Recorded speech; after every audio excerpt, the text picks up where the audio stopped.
If you would please put your palms together for a meditation reading. The mind and body are not separate. They are like the sides of the same coin. Eckhart Tolle, teacher and author. If you would please join me in Gassho. Namo Amida Butsu. Namo Amida Butsu. Namo Amida Butsu. Namo Amida Butsu.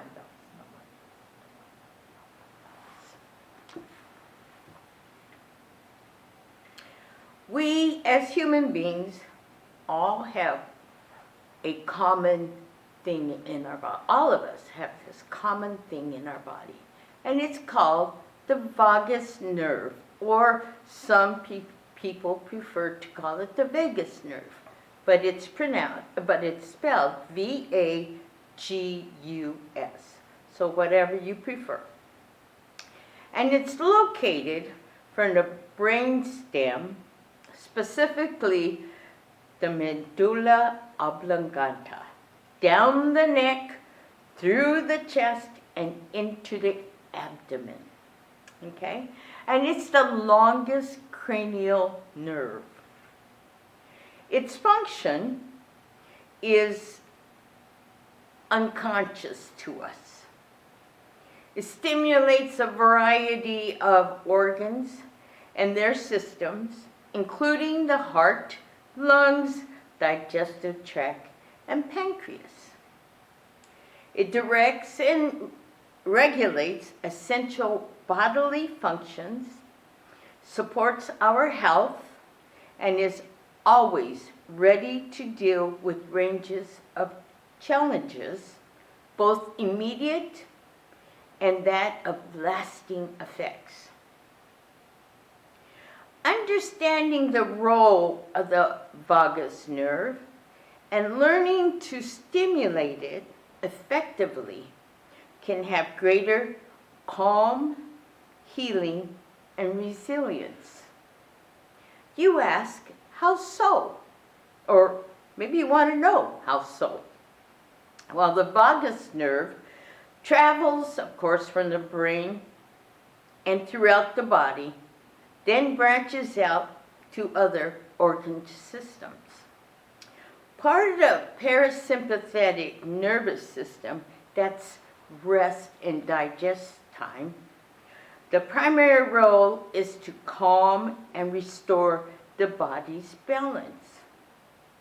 An interview in the Epoch Times with Dr. Preval Modi, an integrative medicine practitioner, said that when this nerve stimulates these organs, the parasympathetic rest and digest response is activated, such as brain activity. Stimulates this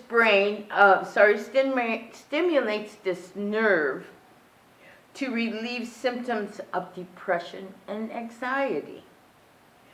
Mostly because this nerve connects with regions of the brain that regulates mood. And it releases dopamine, which is a neurotransmitter that when released, we experience pleasure, pleasurable activities such as eating, okay? And it maintains healthy blood flow and oxygen to the brain. It promotes a feeling of reward and motivates us to seek them out again. It regulates our attention and focus, helps in the process of learning and memory, regulates sleep and appetite, among other functions. And it results in higher levels of serotonin, which is also a neurotransmitter. Serotonin influences our mood, sleep, appetite, learning, memory, blood clotting, as well as aspects of psychological and behavior. Okay? With dopamine and serotonin, there is a release of hydrotryptophan, or 5-HTP, which is an amino acid that aids to raise the serotonin in the brain. Okay, all of these things that this vagus nerve is releasing affects our hearts and lung activity. The vagus nerves keeps both heart rate and breathing steady. It's a major conduit or groove between heart and brain. Helps to detect and regulate the cardiovascular system that includes blood pressure and heart rhythm. It's the main messenger from lungs to brain, and it controls how the airway muscles constrict and relax. Controls our rate and depth of breathing. So an example of lungs to brain is when we swallow, and we swallow something wrong. Now,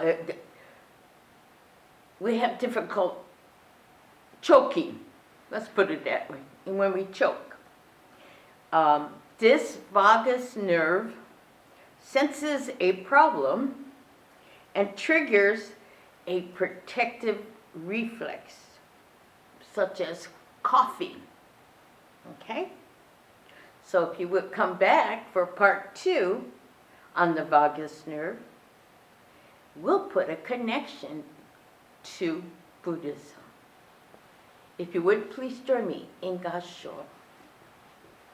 Namo Amida Butsu, Namo Amida Butsu, Namo Amida Butsu, Namo Amida Butsu, Namo Amida Butsu. Thank you for listening.